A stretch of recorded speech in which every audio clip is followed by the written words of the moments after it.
Okay, good evening and welcome, and thank you for giving up a chunk of your lives to hear about what I think are really some very important questions.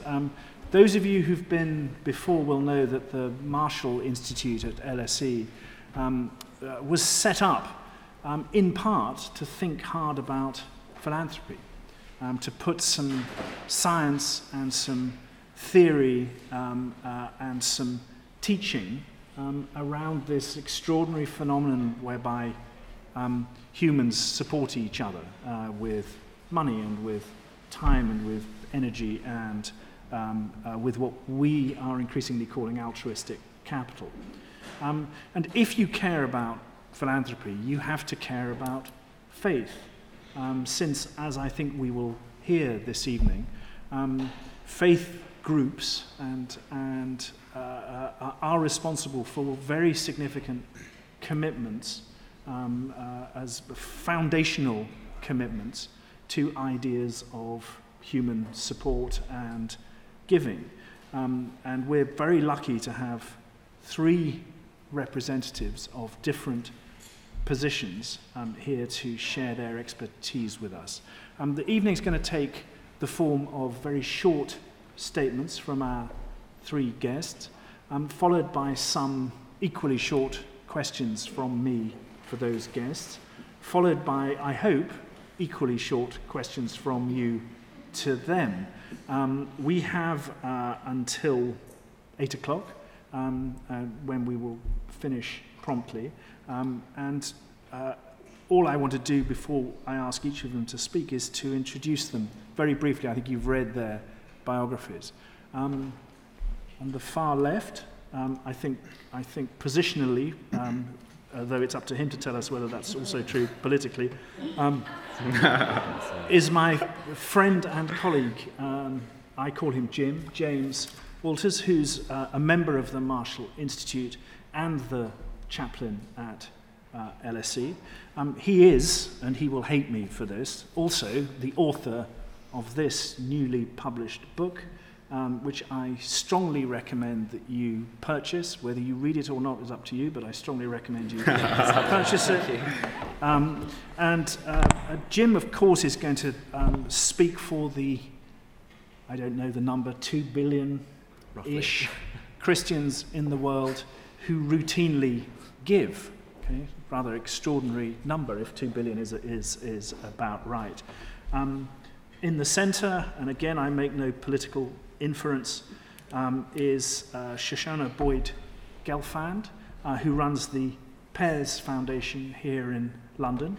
I don't have it to show you, but it turns out that she is the author of the Barefoot Book of Jewish Tales. And she is, which I strongly recommend you buy. She's going to talk to us a little bit, I think, about the Jewish principle, kind of ethical principle of tzedakah. Close. We were practicing before. Yeah, I got it wrong again, didn't I? You got the beginning right, though, okay. Which is commendable. Say it so that they hear the right expression. Tzedakah, I beg your pardon. Which is the Jewish principle of giving. And then finally, my closest neighbor is Iqbal Nassim, who runs the National Zakat Foundation. And some of you will know that Zakat is one of the 5 pillars of Islam and a strong commitment to giving. So you can see why we've assembled this grouping. I'm going to ask each of my friends to, as it were, speak briefly to the core position of their faith and to this question about private giving for public benefit. And I'm going to start by asking Iqbal to tell us that story. Thank you, Stefan. Thank you for the opportunity to participate in this panel. I'm not sure I've managed a very short introduction to anything before, or a brief statement, but I will do my best. There's a first time for everything. And I was hoping that we were going to go in chronological order of religion, but maybe in one sense we are, because of course Muslims understand Islam as simply as submission or subservience, commitment to God, as in some senses like a meta sort of religion. The function of the Prophet Muhammad was a restorative one, to continue the message, the fundamental message of Abraham, or Noah, Abraham, Moses, Jesus, etc. To introduce this idea, I'm going to actually refer to a very similar topic, and this will, or notion, the notion of sadaqah, right? Zadaqah maybe in the Hebrew, that was probably a very bad pronunciation, but in the Arabic there is sadaqah, there is also a very similar notion. So I'm going to ask you to do something, because it will help us get into the, hopefully into the mood of this and understand the notion well, and hopefully embed it in our minds. It's simply to look at the person next to you and smile. Just smile. That's it, there you go. You have all practiced, there you go. You've all practiced sadaqah. This is private action for public benefit, right? We've all practiced the notion of sadaqah, because even to smile is a form of sadaqah. And the idea of sadaqah is, linguistically, it means sidq, it means truthfulness, right? It is, and the Prophet, peace be upon him, Muhammad, he said that a sadaqatu burhan, which means that a sadaqah is a proof of one's faith. The idea is that embedded in the connection or the belief in one God and in our accountability before Him, and as Muslims believe in a hereafter, embedded in that idea, and based on the fact that He loves us and we are committed to Him, we have embedded in our belief system the moral and even legal responsibility to give, to support, to be of service to others. And this idea of smiling as a form of charity or philanthropy, sadaqah, was actually mentioned in one context in one of the prophetic narrations as in response to a complaint by one of the companions of the Prophet that all the rich people have gone off with all of the benefit because they pray like we pray, they fast like we fast, but they also have wealth and they give, but we don't have it. We can't do it in the same way. Then he would encourage, and in that narration and many different ones, the idea of different forms of sadaqah. Enjoining good, or forbidding, preventing injustice or wrongdoing is a form of sadaqah. To remove something harmful from the road, to help someone, to just facilitate, basically, to facilitate. Anything that makes things easier, lightens the mood, brings hope, brings a sense of optimism. All of this is in this idea of sadaqah. Since I run the National Zakat Foundation, I should obviously give a contrast, if you like, the idea of zakat with the idea of sadaqah. Because zakat is in effect the starting point. As was mentioned by Stefan, it's one of the 5 pillars of Islam. Of course, you all know the other 4. And the first one is the Shahada, which is the testimony of faith, just to declare the oneness of God and the finality of the prophethood of Muhammad and the fact that he's the final messenger. The Salah, which is the 5 times daily prayers. The Zakah, which is the obligatory act of giving. The Psalm, which is fasting, and then the Hajj, which is a pilgrimage. And those first 3, the testimony of faith, bearing witness to God, not just as a verbal declaration, but with our whole being, if you like. And then Salah and Zakah, the prayer and the act of giving. These 3 are actually, from a Quranic narrative, at the very center of, or the DNA of even the previous traditions. So these things are mentioned in the Quran in the context of Jesus and Moses and Abraham and others. The idea is that we test the minimum that a believer does is testify and try to bear witness to God in all of their interactions, privately and publicly. Maintain that prayer as a way of maintaining that connection and reminding yourself of who you are, and then giving.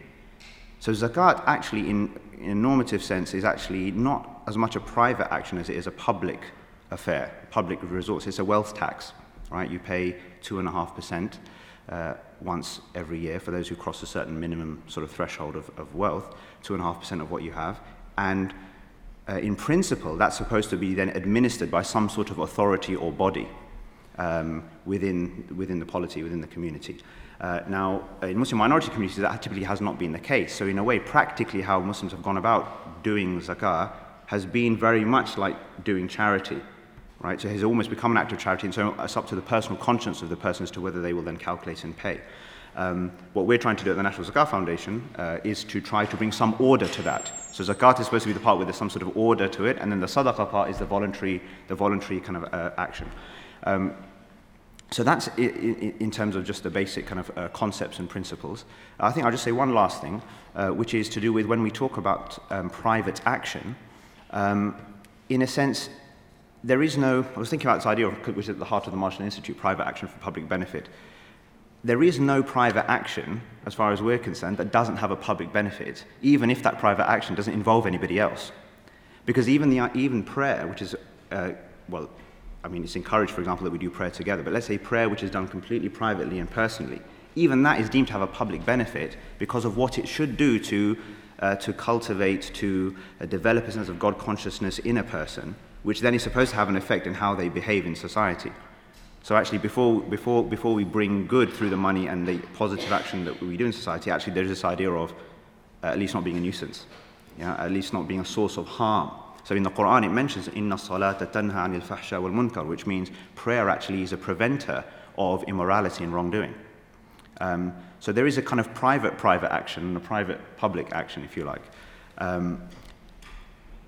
Public benefit, of course, we'll discuss that later on. I will stop there because I'm trying to achieve that sort of first time of speaking briefly. But the public benefit part and what exactly that means from a Muslim perspective and the levels of that, hopefully, inshallah, God willing, as we say, we'll address later on. Thank you. We'll come back to you for the public benefit piece. Sure. Shoshana, same brief. Well, I hope I can do that as well as you just did.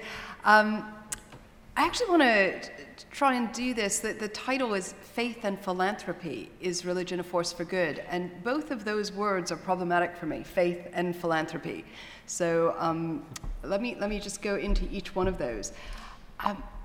Judaism isn't a faith, or it's not simply a faith. In fact, no one before 250 years ago would have described it as a faith. That is an enlightenment concept that Judaism has fit into. So if I am talking about Judaism, I'm talking about an ethnic group, I'm talking about a culture, I'm talking about a people.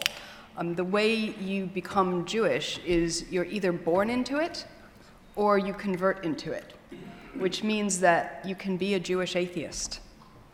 Now, if you can be a Jewish atheist, Judaism is not a faith. So I want to put it out there that when I'm talking about Judaism, it may have nothing to do with God, it may have everything to do with God, it depends on which Jew you're talking to, and I would say always check with your Jew. That being said, Judaism has a strong tradition of giving tzedakah, and that's where I want to get into philanthropy. We don't have a tradition of philanthropy. We don't have a tradition of charity. And the reason I'm being pedantic here is that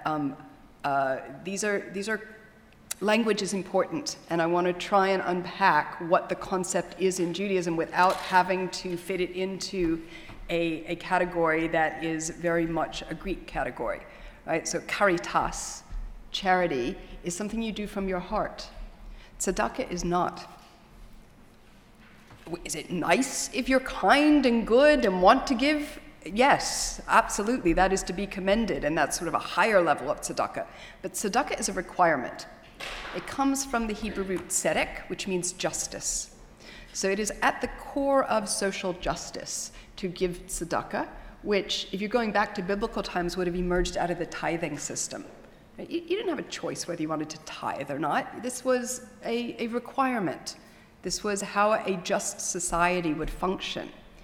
And perhaps it's become such a embedded part of Jewish tradition.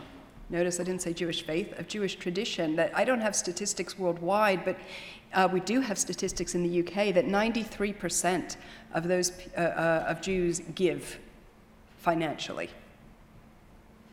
That's compared to 57% in the general public. So there is, and we also know in the UK that the more religious you are, the more orthodox you are, the increase in the giving. So there is something there of the more people are embedded in this idea of their tradition, and the tradition had tzedakah at its core, somehow that translates into a behavior of giving financially.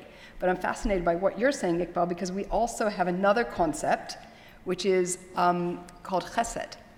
And that is absolutely not financial giving. So financial giving, there's a requirement to do it, there's a formula. We don't have a centralized way of doing it, but one of the ways I manifest this in my own practice, I have a CAF account, right? So that money, that percentage, I put into the CAF account because it's not mine, right? It just gets lopped off and put into that account. Tell them Charity Aid Foundation. The Charities Aid Foundation. So it's a way of basically, if you take £100 and put it into the Charities Aid Foundation, it's like me having my own little Shoshana Foundation, right? I've set it up, it's a legal entity, and the money is no longer mine. The money must be given to a charitable cause. But I can then choose to give it out of that pot of money. So that's my way of just making sure that I fulfill that requirement of tzedakah, to just lop the money off, put it into a separate bank account where it no longer belongs to me, and then I get to decide. One of my favorite things to do to give a young person a gift is to write them a CAF check from that account and to leave the payee blank and to write them a note and say, you need to fill in who this is going to, right? And it can only be cashed by a charity, right? So that's sort of my own. I don't have a lot of money, okay, but this is I'll give small amounts of money to someone on their birthday in order to help inculcate this Jewish notion of giving. But there's another concept called chesed. Chesed are those non-monetary types of giving, which Jewish tradition says they just can't be measured. Visiting the sick, working in a soup kitchen, to feed the hungry. These are things that you must do with your heart and your soul, and cannot really be required, in the sense of that work is never finished. So both of these are things that are concepts that we're supposed to do, but I think the language is important. Chesed comes from the root for kindness. Tzedakah comes from the root for justice. And I'm not sure whether Jewish tradition would have come up with a notion of philanthropy, which actually has both of those concepts put together. That being said, I think most of the philanthropy that's done falls into the category of tzedakah. So now that I've clarified my terms, I think at least we can have a conversation. Thank you. Jim? Please. Okay, so to speak about private action is to talk about the individual, and I think Christianity has a strong sense of the individual as both the locus of redemption and therefore the origin of moral responsibility. The individual in the Christian faith is the recipient of the gift of what God has done in Jesus Christ. That's the essence, that's at the heart of the gospel. So if moral action begins with the question, what does the individual owe to God? In the Christian tradition, there is a paradox. Because on the one hand, the answer to that is absolutely nothing at all.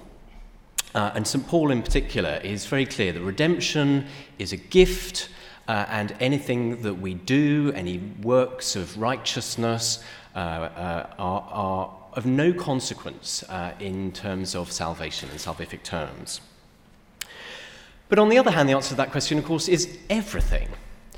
And Jesus in Luke's Gospel says quite clearly, if anyone will be my disciple, he must give up everything, all his possessions, he says. It's funny how a lot of biblical literalists sort of forget that verse, or sort of ignore it.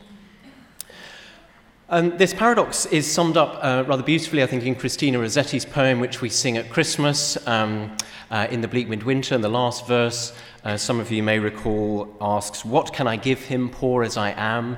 If I were a shepherd, I would give a lamb. If I were a wise man, I would do my part. Yet what I give him, give my heart." So to give your heart, and this is the caritas that Shoshana alluded to, it's not to adopt any particular practices or make specified sacrifices, but it is to give everything. It is to live your entire life and use everything at your disposal for God's glory. Paul, therefore, given his nervousness about works, he understands acts of giving as precisely a participation in what God has done. And if we look at his appeal to the church in Corinth to help the poorer Christians in Jerusalem, he phrases it in precisely these terms. He says, this is not a command.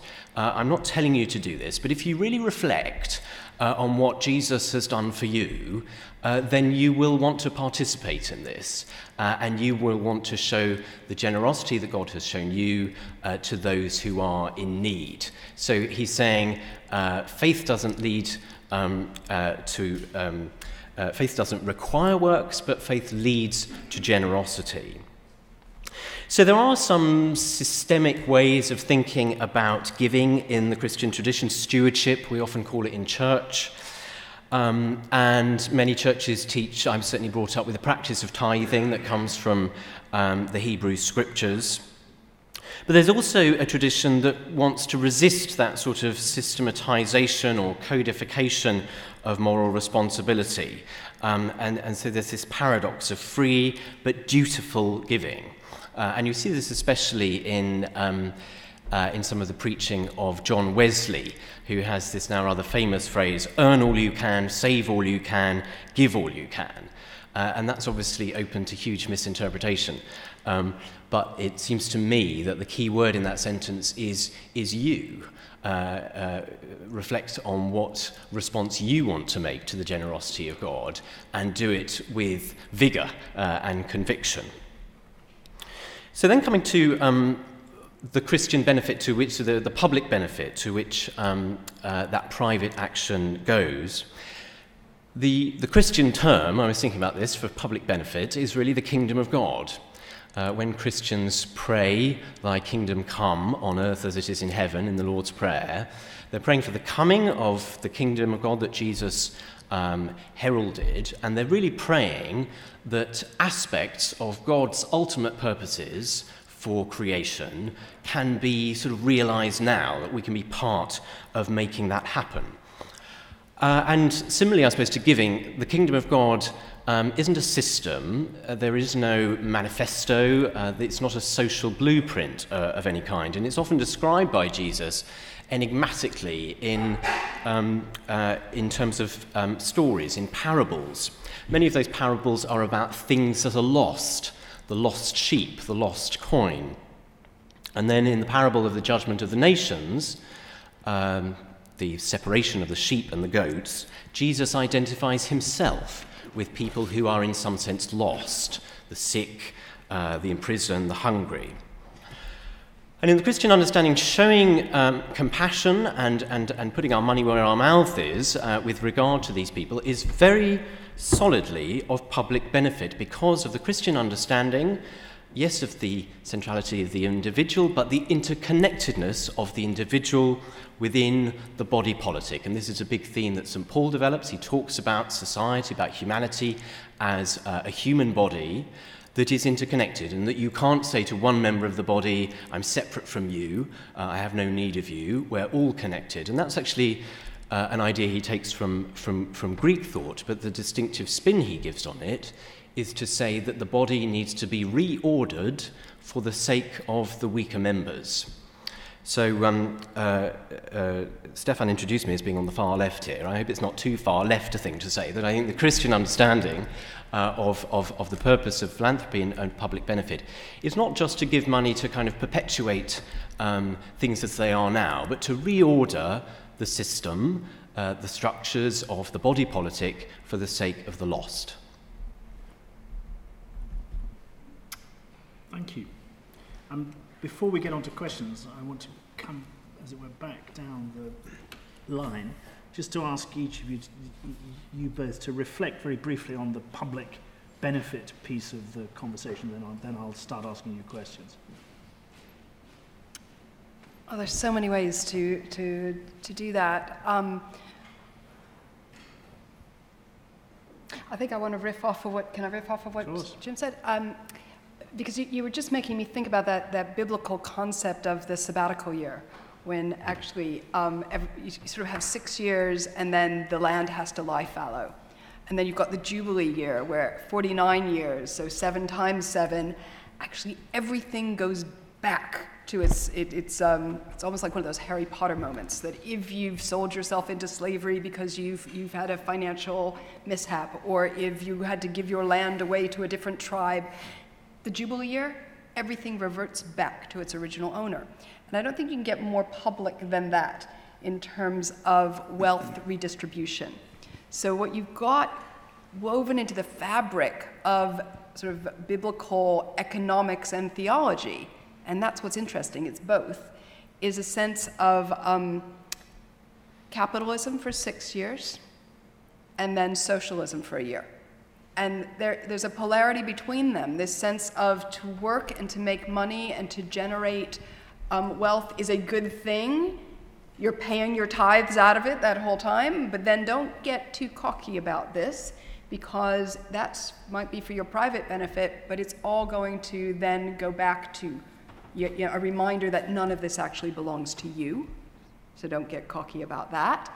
And number two, we're going to have an economic redistribution of wealth. So I think public benefit, I can't really make that distinction, because fundamentally what you're saying when you're doing tzedakah or you're doing this kind of wealth redistribution is an acknowledgement that none of this belongs to me. All the earth is God's, and for a little while I get to look after this piece of land, or I get to have this money in my bank account, but actually it's not mine. And in biblical Hebrew there's actually no way to say mine. Again, the language tells you the values underneath it. So the collective is the only way to think about something. There is no private action, so to speak. There's private responsibility, and then for the collective good. I think the Muslim idea of public benefit is quite aligned to really what Jim was talking about as well. We're thinking on, I'll maybe phrase it in a different way, because we're thinking on two planes at once, right? Muslims are about, we're thinking of this life and the next. The first prayer that comes in the Quranic narrative is, our Lord, give us goodness in this life and in the hereafter. So if it's good for me to believe, to have faith, and then to do all the things associated with that, to recognize God and be in that relationship with him, and then as a result of the mercy that comes and in some ways correlated with the actions that I've done, I then gain an eternal kind of presence with him in paradise. And if that's deemed to be a good thing, then that's something which, again, at the heart of our, if you like, obligation actually to society is to at least present that as an option or an opportunity. And so there's a correlation between the money that is given, and then almost you're going up in sort of Maslow's hierarchy, in effect, right? So within the Zakat system, you've got the idea of, yes, dealing with the poor, the needy, the administrators of Zakat, using Zakat to actually bring hearts together so inter-community kind of relations. The emancipation is for the emancipation of slaves at that time, and then in contemporary senses to kind of, I suppose, remove social legal barriers that are preventing people from fulfilling their human potential. But then there's also the idea of investing in what's called sabilillah, the way of God, right? So how are we using also finances, not just to ameliorate people's material conditions, but also to deal with things that are beneath the surface. And I was just observing with Jim just before we started that it's interesting that the LSE is hosting this sort of seminar, a set of seminars this week called New World Disorders. Actually attended one yesterday. It was about, are we heading for a sort of digital dystopia? There was one, I think, last week as an introductory sort of thing, which was talking about the state of pessimism and why, even though everything materially is actually going in the right direction, and books are being written to remind people actually things are not that bad. But why are we also much more pessimistic? Down, actually quite, we depend a lot on Prozac at the moment. It's a Prozac nation, all of that stuff, right? So there's depression is high, pessimism is high, all of the things. So we believe that believers, presumably all of them, but everyone can speak for themselves, right? Well, we hold it that at the heart of what was going to solve our problems is a kind of a realignment or reconnection with an understanding of who we are as human beings. And just interestingly, just to finish off, the idea of good deeds, the word that's used for good deeds in Arabic, the amal salih, the sort of righteous or virtuous deeds, again, linguistically is this idea of, that which restores and brings kind of a wholesome, is wholesome and brings kind of a wholeness to things. It's paired constantly with belief. So, indeed those who believe and do righteous deeds. Indeed those who believe and do righteous deeds, absolutely everywhere. The opposite of that is fasad. Okay? The opposite of that is corruption, disorder. And interestingly, in the Quran there's a verse which says that the corruption spreads in the land and the sea because of what people have done, and that, so that God can let them experience or taste the results of their actions, so that they might return. So that so it's almost as if some of the negative effects of a kind of the injustice and the wrongdoing that takes place, that is, in our view, correlated over time with a godlessness. Frankly, whether you call yourself a believer or not. So it's not about the label. It's about, is there God consciousness in the action, regardless of what you call yourself. Then actually the negative effects of that are in some ways a blessing in this life, because they kind of get us to think about our situation, look at it and think, well, maybe we need to recalibrate over here. And that would be the highest benefit that we could possibly bring to people in our view. Thank you. Each of you has mentioned, either in passing or very specifically, something to do with public benefit as it benefits us, either in the coming of the kingdom, or in the opening of the prayer that you discussed, or in the absence in biblical Hebrew of the first person version. And I just wondered on this pushing this idea of public benefit, whether the benefit is us, meaning our tradition, our faith, our belief, or us, meaning anyone outside that tradition or faith, or both, or some more nuanced version of my question. It's a very good question. And it's one that's quite difficult to answer, I think, with statistics. I mean, we know, for example, that 77% of philanthropic giving in America is given to houses of worship and religious-based organizations. And, one might look at that and say, well, why aren't they giving to outside of their tradition and so forth? And yet, of course, a lot of those places of worship and religious organizations aren't limiting the service that they're providing to people within their tradition. If you go to any food bank run by the Church of England in this country, no one's going to say, well, are you a Christian? They're not interested. Same with homeless shelters and so forth. So I think that this is the danger with faith-based social enterprise and all these kind of initiatives, that some kind of either discrimination comes in or some kind of catch, will help you if you give your life to Jesus. That can happen. But it needn't happen, and it doesn't happen all the time.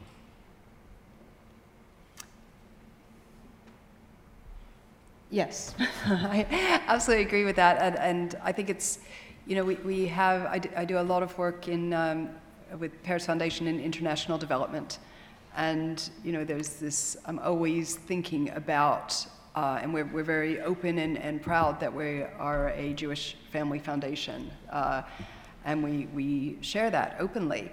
And I want to make sure that the people who we're working with, we do a lot of work in Rwanda and in Ghana in particular, don't somehow feel like, I want them to know where it's coming from. It's coming from a place of Jewish values and Jewish identity, but without any strings attached. And we have zero interest in anyone converting to Judaism or, somehow there's no agenda there. And that's a very difficult line to walk, particularly because historically, I don't think people have walked that line very well. And there have been all sorts of strings attached. So it's something I'm very conscious of. I'm going to quote Sir Trevor Pears, because when you ask him how much of Pears Foundation's funding goes to non-Jewish causes, because we say we're a Jewish family foundation, he says every penny. And then some people, this is like, you can always tell, because some people look at him and go, but I thought you guys do a lot of work to support autism and scouts and guides and Duke of Edinburgh. And that. He goes, yes. And then there's a long pause as this penny starts to sink for them that those are Jewish causes, right? That parochial Jewish causes are not the only kinds of Jewish causes. That one, as a Jew, needs to support one's the education and building the identity of one's family, so to speak. And then one also has an obligation to the larger community that one is part of. And so one of the things that I really admire about him is that he lives very, very easily with his British identity and his Jewish identity, and he considers both of those to be Jewish causes, which is why he'll say every penny comes from a place of my Jewish identity. That doesn't necessarily mean that the recipient is going to be of my particular identity. In fact, obviously they're not, because I also have a human identity. Interesting answer. I mean, absolutely, Islam presents itself as an utterly universal proposition.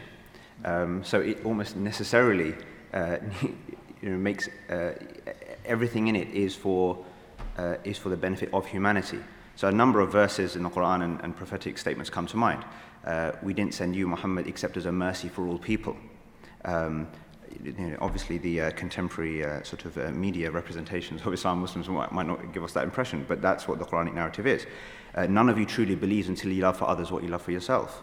Muslim commentators agreed. What this means is all people, not just other Muslims. There is a reward for kindness that is exhibited or shown to any living thing.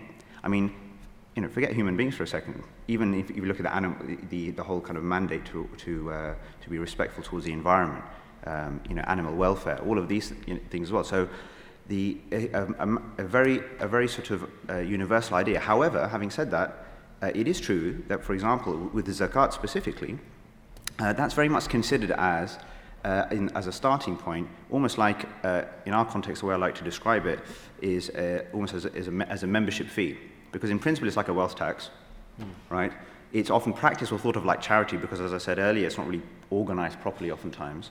But the way I like to think about it, it's like a membership fee for a club, right? As a Muslim, you necessarily pay it as a member of Club Islam.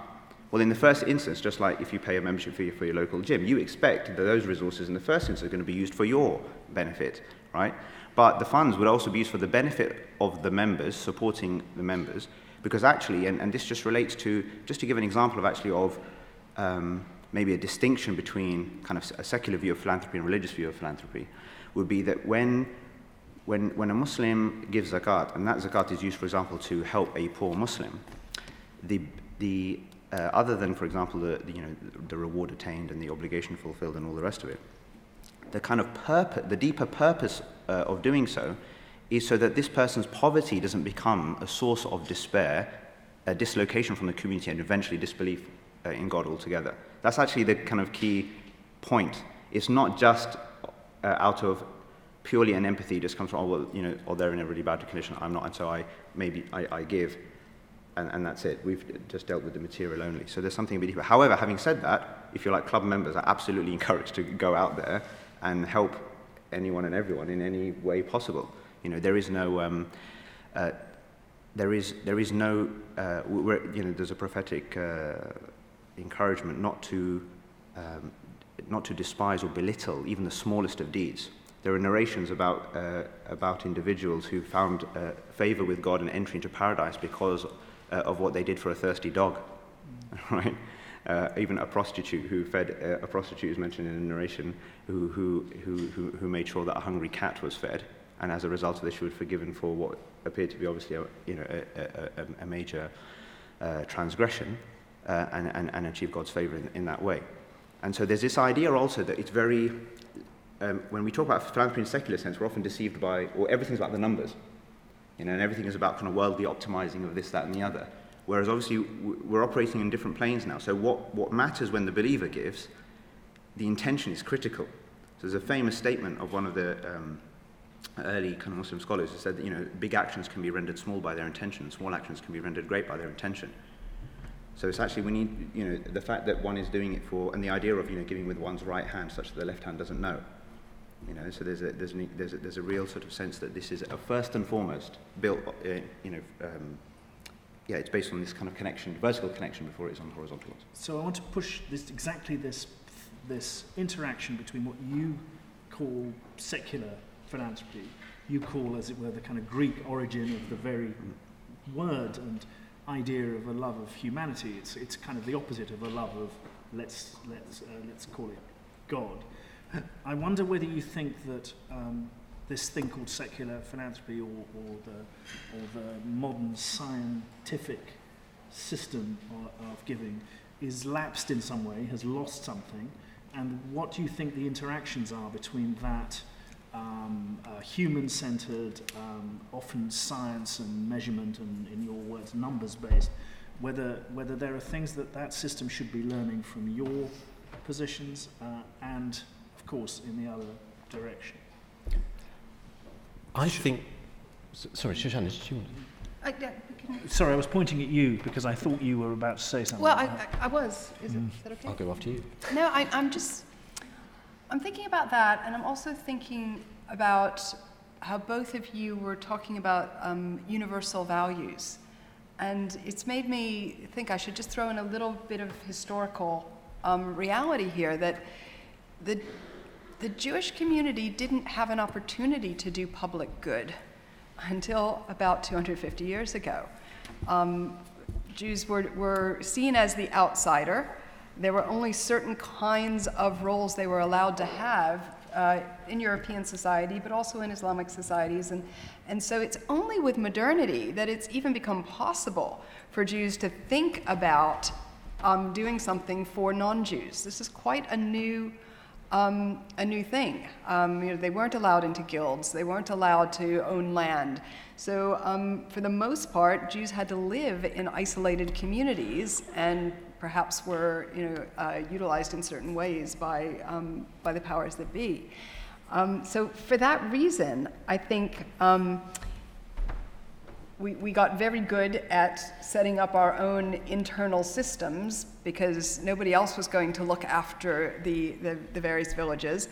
And it was when modernity hit that the Jewish community started to build some of these structures and embrace them wholeheartedly. Yeah. Not everyone. There are certain sects within Judaism that have completely rejected that and continue to function the way and continue to dress the way they did in 18th century Poland.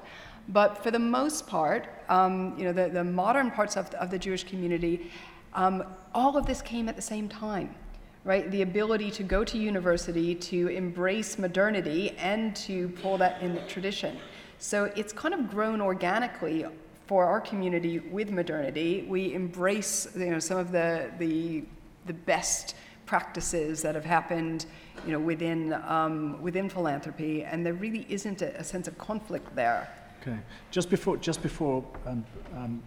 Jim answers, when this round of responses has concluded, I'm going to start asking you to think about your perfectly honed and extremely short question for these very distinguished people.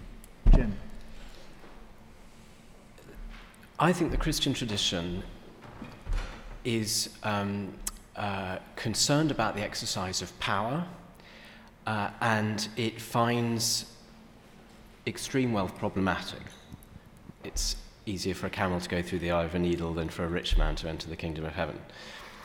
And if we're asking about a kind of shift in philanthropic culture and more sort of secular direction, for me, the issue is the question of whether financial giving is a renunciation that is good for the soul and good for you and also happens to be good for others. Or is it an exercise of power to determine some outcome for other people that you have decided? And I think for me that is where I certainly want the Christian and I think other religious perspectives to just raise some questions about philanthropy as it's practiced today. Okay, that's an interesting note for this to hang on. I might come back to that. Right, Could I say something? Okay, Very quickly. Iqbal and then the person over there.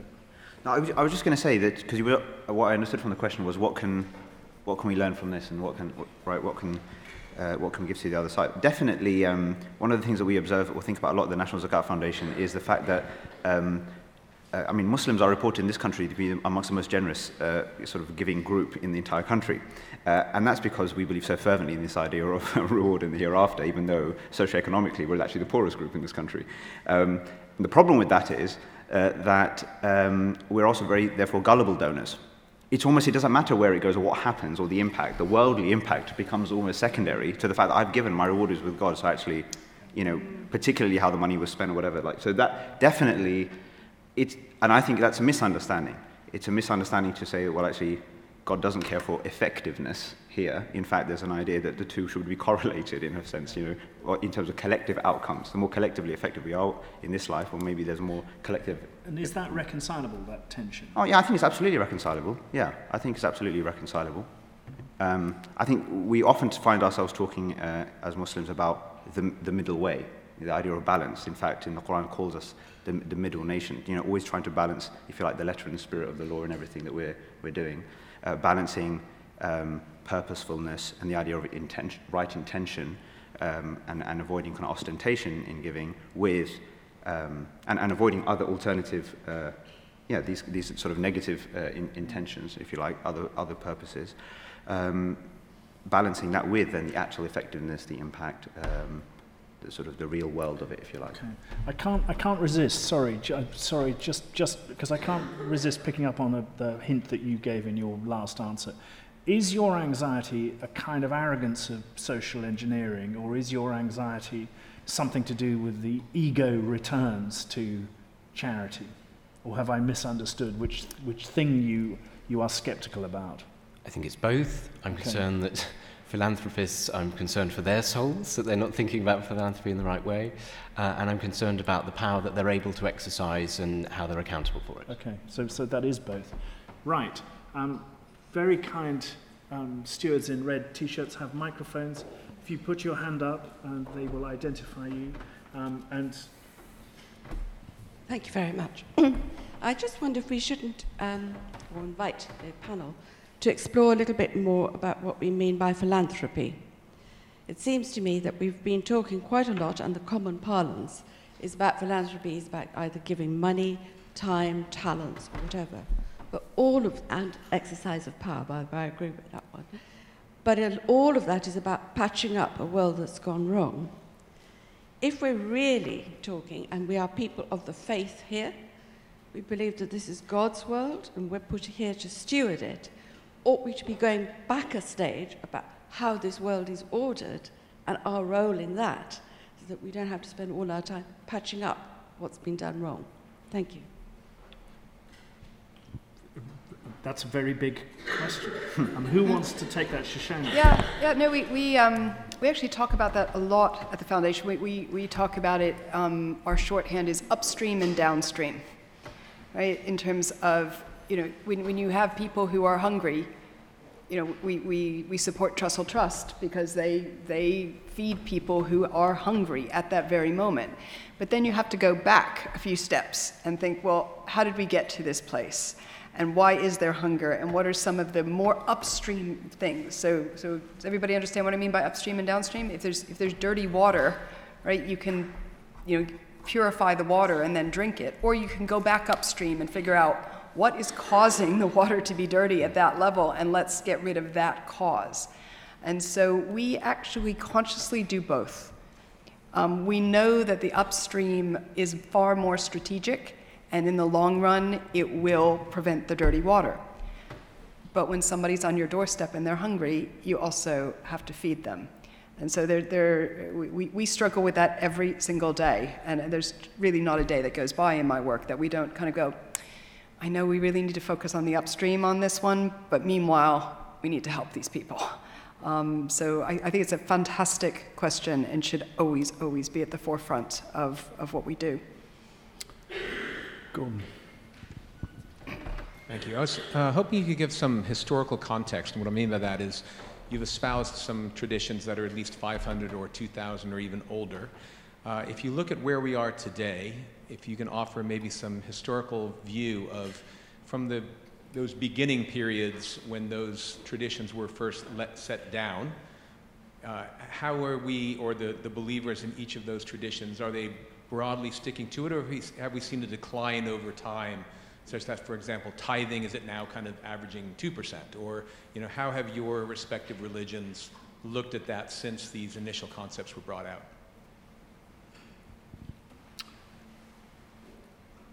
Okay, big question. I'll focus specifically on my understanding of the practice of zakat anyway. It seems as though within even half a century to a century after the death of the Prophet, that it was kind of started to be undone, basically, in terms of it being a centralized kind of function. That might be because the Muslim world grew very fast, became extremely wealthy, and there were all sorts of forms of other kind of wealth. And so oftentimes zakat was left to then people to just sort out on a localized basis. And certainly where we are if we look at where we are today, there are very, very few, even Muslim majority countries, Muslim governments, who make it a mandatory thing to do. Even which I find really odd, because I think that actually they probably wouldn't face much resistance. I mean, they all have forms of taxation. Malaysia is a good example of where they have kind of tax rebates if you give zakat, right? So it kind of encourages you to give zakat, and then you take it off your normal, other forms of taxation. It seems to be an obvious source of resources for a lot of countries in a lot of difficult kind of situations. Certainly now in Muslim minority communities, as we've observed nowadays in various places in the West, quote unquote, it's kind of transitioning now. Anyway, we're trying to transition it from a just complete personal private act of charity to a more organized kind of system. Can I say something? Have things deteriorated? Well, in the second chapter of the book of Acts, we're told that the first Christians held everything in common. And then in the subsequent chapters of Acts, it all unravels. So things have deteriorated quite early on.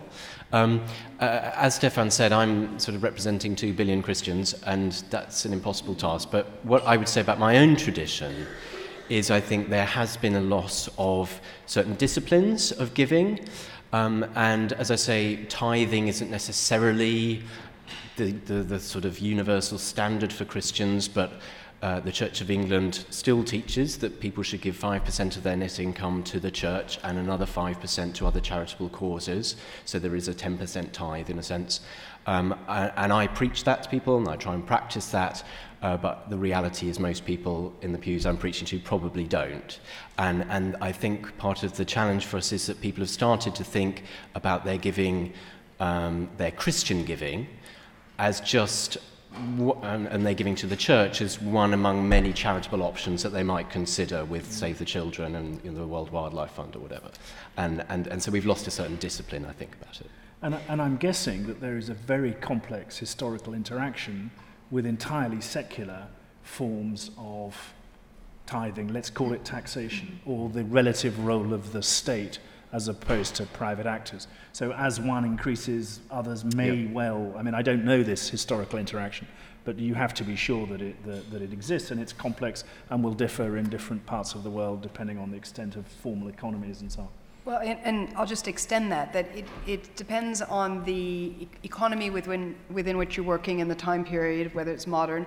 It also depends on the kind of society. So tithing works well when you're in an agricultural society, because you're bringing in the crops and you're giving a certain percentage of those to the priests. So that was a certain kind of taxation that works in an agricultural society when you're farming and when you have animal husbandry going on.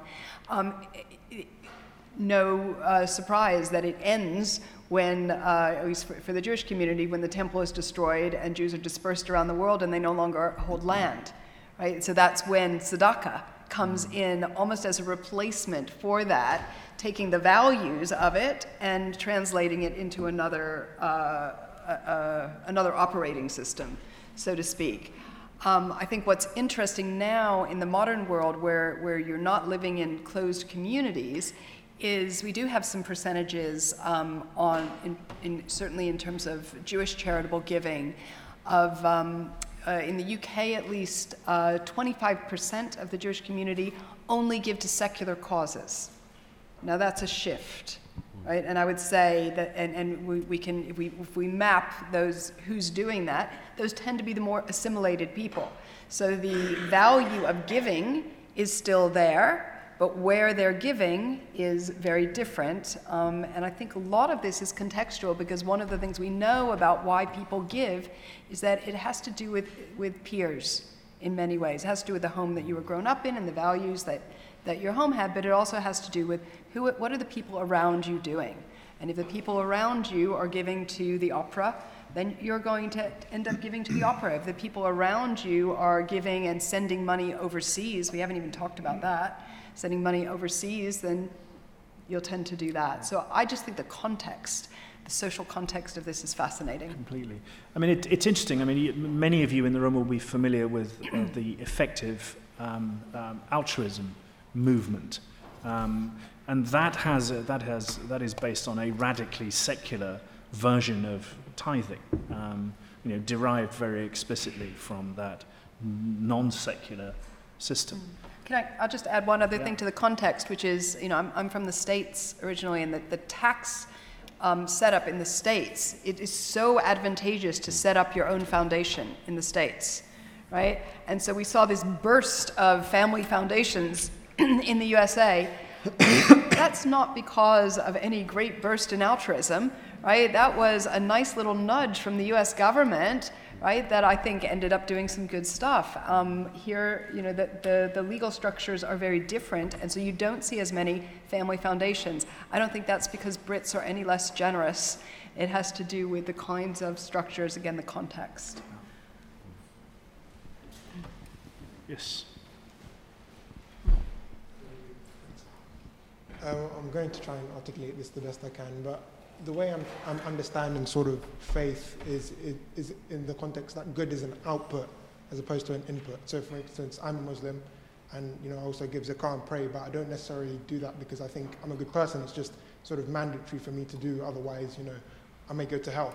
So I look at it in the sense that, my intent is not to particularly help anyone, but sort of not to go to hell or face kind of the punishments from not doing sort of the requirements and the obligatory things that I'm meant to do. So how do you guys sort of reconcile it? Or is there any way to sort of quantify intent? Am I sort of, for instance, in the Islamic sense, am I doing the correct thing by sort of praying, not necessarily to make myself a better person, but just as a result of this is something that I have to do, given that I'm part of this faith? Well, God is not a tyrant, and so the idea is not to do things purely ritualistically or with a sort of legalist kind of approach. Those are the rules. I follow them mindlessly. In fact, there is a lot of, there is a huge, even in the Quran, there is a lot that is said to absolutely discourage that approach. So the prayer that is done mindlessly is akin to hypocrisy, according to the Quran, right? So actually, if you want to avoid punishment, then better to go the other way around, actually, to look at it as a more meaningful, real, purposeful engagement or interaction, as opposed to, well, those are the rules, I'll just do it. It's as if it's not like just sort of a passing an exam when you have no interaction with the exam and I just put the right things down. If I do it, then everything will be fine. That is very typical of the approach of many Muslims, I find, but it is hugely kind of problematic. So I think that there is something about, I think as I referred earlier in a different context, to a balance between, if you like, the letter and the spirit of the law in all things. So we pray, we hold fast onto the fact, and Islam is remarkable in the fact that it has kept a lot of these things, like no Muslim disputes that, well, the vast majority at least agree that prayer 5 times a day is absolutely part of what it means to be Muslim. That is held. So we're not disputing that. We don't dispute the movements or the actions or the core tenets of prayer. That's the kind of legal framework. But then within that, we need to give that substance. Otherwise, it's a hollow box, hollow shell.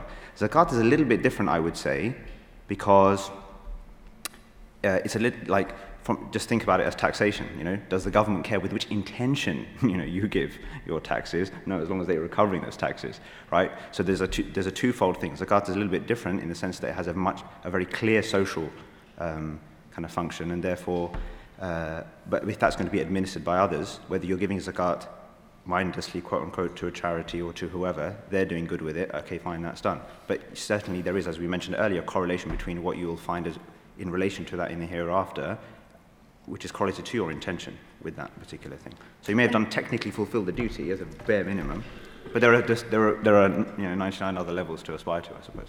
And similarly, there's one of the greatest medieval rabbis, Maimonides. He came up with it's a hierarchy of how one gives tzedakah. Yeah, so you have to fulfill the obligation to give tzedakah. You don't have a choice about that. But there's giving tzedakah and there's giving tzedakah. And he has 8 different levels to it. And for instance, the lowest level is you give it grudgingly. You give it and you want credit for it. All those kinds of things. As you work your way up, you start to give anonymously. You start to give with goodwill. The highest level, the second highest level is giving completely anonymously, where the giver doesn't know the recipient doesn't know the giver. But the highest level, interestingly, sort of transcends all of these things of, do you give with good intention and good grace? Do you give knowing who the recipient or the giver is? The highest one is inviting someone who is in need to go into partnership with you in a business. Right? Which tells you that actually what's going on with those layers has to do with dignity. And preserving one's own dignity, sort of educating oneself to give with good grace, is about becoming a better person and shaping your own soul in some way, but it's also preserving the dignity of the person who is on the receiving end. And interestingly, this is just one of those quirky things about Judaism. We are so hazy about the afterworld. We don't know very much about it. We kind of think it's probably there, but there's, Jews write a lot. We have lots and lots and lots of commentary and writing, and this much is about the afterlife. So interestingly, the giving tradition comes from a desire to perfect this world, and an obligation that somehow it goes back to what you were saying. We are stewards over this world, and this world is not a stepping stone to the next. This world is a gift, and we have an obligation to make this world environmentally, socially, spiritually whole, which is the word shalom, means whole. It's interesting you mentioned Maimonides. I, in the course of my work, I often ask corporations who give whether their donations would go up or down if it were mandatory that it be anonymous. And they say, what do you mean up or down? We'd just stop. I draw no inference, I just report. Well, as opposed to, one of the big debates we have at Pears Foundation is we often don't put actually we've done it more and more now, but at the beginning when the foundation started, our trustees did not want the logo on anything that we were giving to, because they felt that was contrary to Jewish values. And over time, what happened was the grantees who were receiving the money said, can we please put your logo on, because it tells other people that you believe in us. And it actually helps us to raise more money as a result of doing that. And the trustees had a bit of a crisis of faith over that and said, are we doing the right thing by giving anonymously? Actually, we probably should put our kite mark on things, because it tells other people that we've done our due diligence, we think this is a good charity, and they can come to us if they have any questions about it. And now we actually do that, but with some hesitation that we don't want people to think we're only doing this to put our name on the building. Well, the other obvious point to make is that donors crowd in other donors. Okay, so the principle of anonymity is very, very complicated. Because if people see you give, they might then choose to give. And if they didn't know, anyway, you get the idea. There is a question in the front row, I think. This front row and then that front row. So I'm thinking, as you speak about this issue again about motivation, and it occurs to me that this conversation is about faith potentiating philanthropy. Philanthropy also potentiates faith. And I'm thinking about all of the major donors and some of the wealthiest people in the world who talk about their giving quite openly, and they write books about it. But I must say, I don't hear them talk about faith as an impetus. Am I missing something? Or do you, I'm sure you have anecdotes, but some of our greatest leaders in the world of philanthropy, and by that I mean people who give the most, are not talking about a faith as an impetus. My guess is it's there, and maybe this is just a testimony to our times. But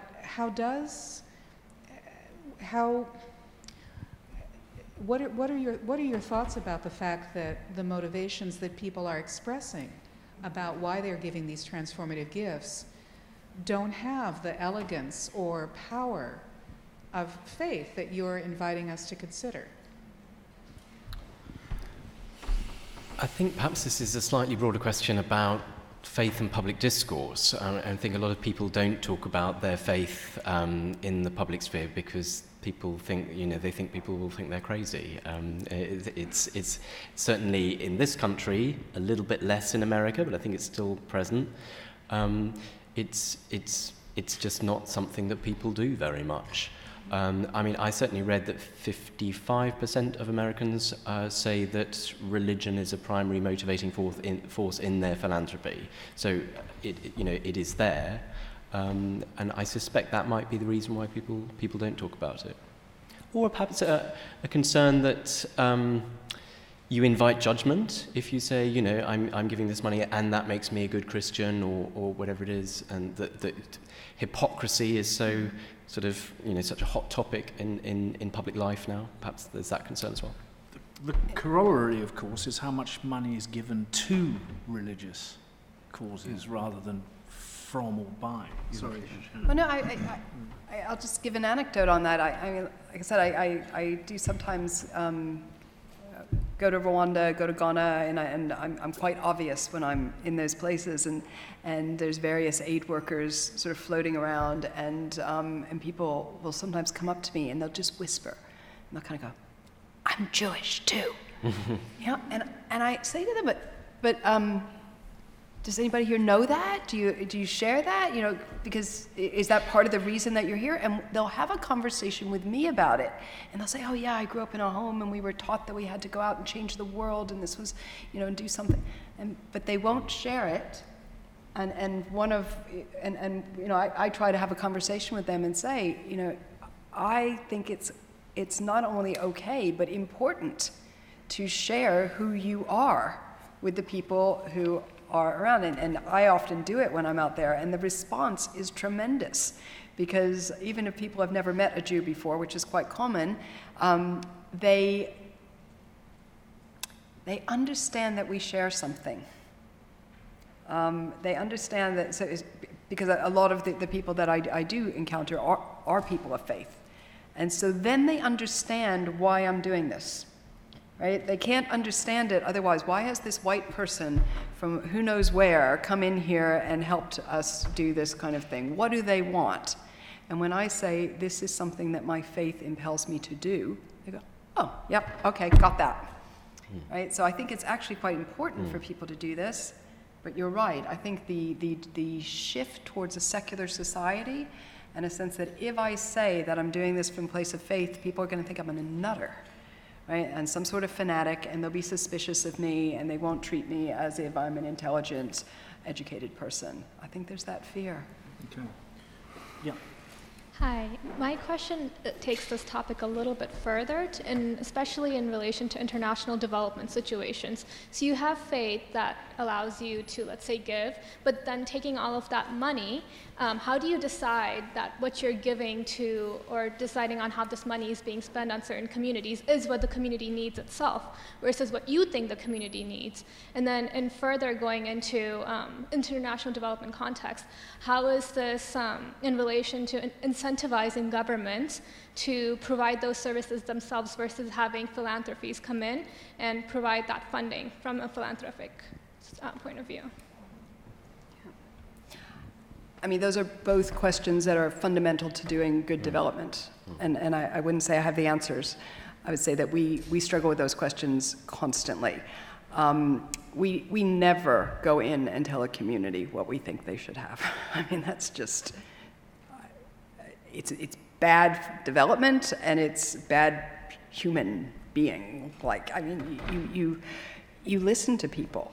You listen to them. You listen to what they need. You try and do no harm, which is much harder than it sounds. So we work with local partners, local charities, and we are quite conscious that it's very possible that if we go in and don't listen to what's going on there, we'll actually do more harm than good.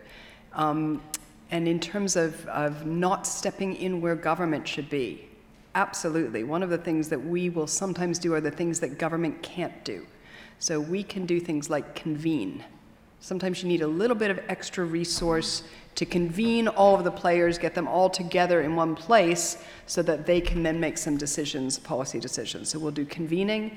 We will sometimes do a piece of research that we think government would be able, if they had this research, they would be able to make better policy decisions. And sometimes we will pilot something with the express agreement with government, not just in the developing world, we do this in the UK as well, that we will pilot this in the understanding that if it works, right, we'll take the risk. If it works, though, you will incorporate it over time. So those are some of the mechanisms that we use to try and get around those very, very real dangers of philanthropy, well-meaning philanthropy, doing more harm than good. I'm going to suggest we have one last question, and then I'm going to ask each of you to give us a concluding sentence. Oh, sorry. Hi. So this might be obvious, but are private religious charities and religious organizations, are they regulated differently from secular sort of charitable organizations, secular private foundations? How do you account to your congregations, or if I'm sitting in a church or in a synagogue or in a mosque giving money, how do I know where that's going as opposed to giving to sort of a private foundation or being part of a private foundation? Just generally that sort of structure of oversight, does that work differently than in the private sector? Who wants to go first? I was just going to say, mosques, for example, charities and mosques here, Muslim charities and mosques will just register as charities along with everyone else. Yeah, and churches. I think Muslims have a kind of maybe a heightened fear that their charities are more under the spotlight or maybe more subject to sort of unfair sort of treatment perhaps or skepticism from maybe the Charity Commission or whoever. But as far as the rules are, there's no separate kind of regulatory structures within the community, if you like. And as I said earlier, in sometimes I don't think we actually hold our charities sufficiently to account because we think, I've done my bit and whatever happens, happens. I'll just add to that in the Jewish community, we have to, any charity has to fulfill the Charity Commission's criteria. We then often put on an extra layer. So for instance, in Jewish schools, they all have Ofsted inspections as they should, but Ofsted is not really qualified to judge the quality of the Jewish education that's being provided by the school, which is paid for privately.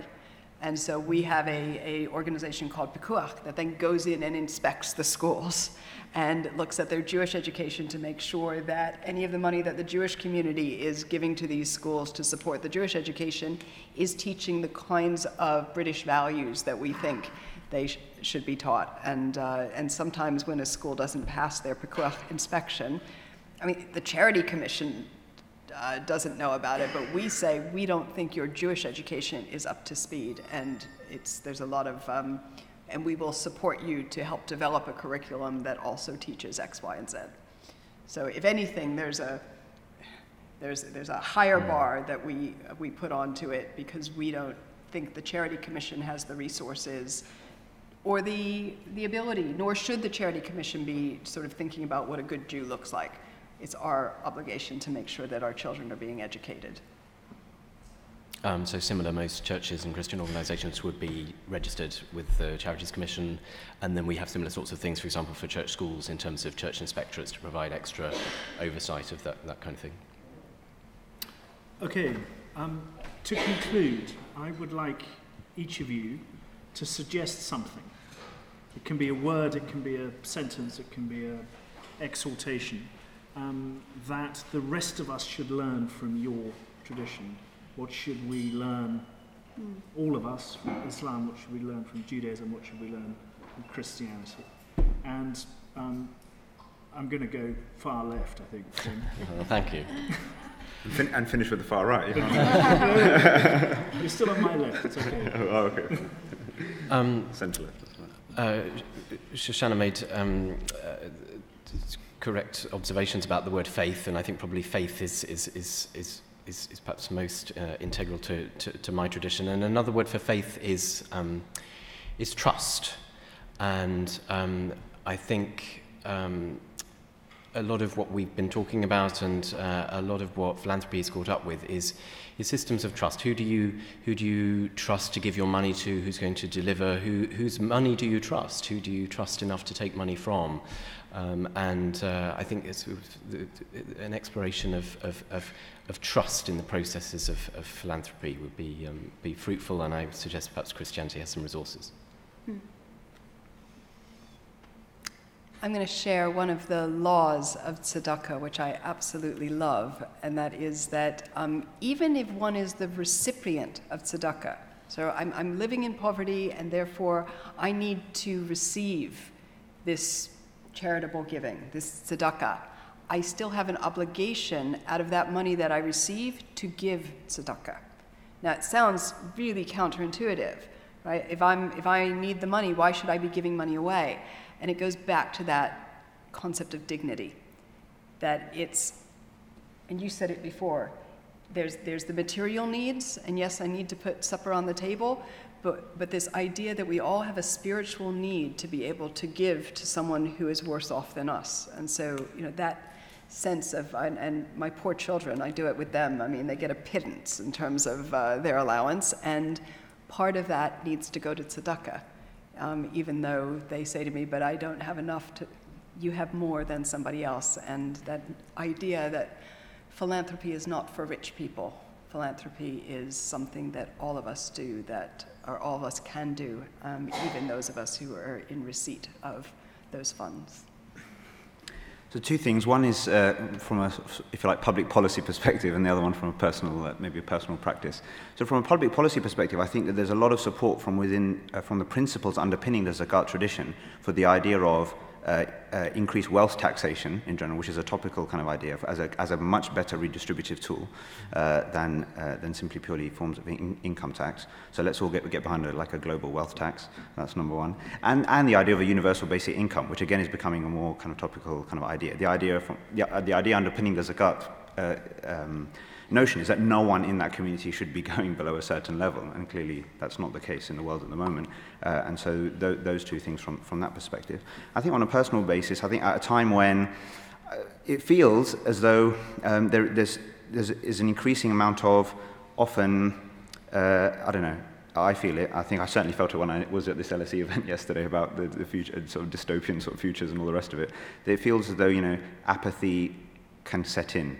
A bit of hopelessness can set in. What's the point? Just to kind of, we undermine, maybe we can undermine in our own selves. We've probably all done this. We've passed by an opportunity to do something, but we haven't done it because what's the point? Probably won't make a difference. I think just don't underestimate the difference that even the smallest thing can make, whether you believe in an afterlife or not, even in this life, right? The smallest of actions can have a very significant transformational effect. So seize those opportunities, I suppose, whenever they pass by. Okay. Thank you. So we've come to the end. I only have to do about 3 things, I think. I'm not going to try to summarize what we've discussed, but I'm going to pick out 2 or 3 things that particularly resonated. I was very struck by at least 2 of the 3 panelists going to this notion that giving isn't elective, it's foundational. In other words, it's not something you choose to do, it's something that you do because of your identity. I was very struck by the notion that language really matters, both within and between these traditions, and then within and between us and those traditions. I was absolutely captivated with the notion of capitalism for 6 years and socialism for one, as it were, one fallow year every 7 years. And I think the thing that has given me most pleasure this evening was the notion that smiling is an act of, in our language, an act of philanthropy. So clearly I'm going to attempt, when I cycle through the Russia, to smile more.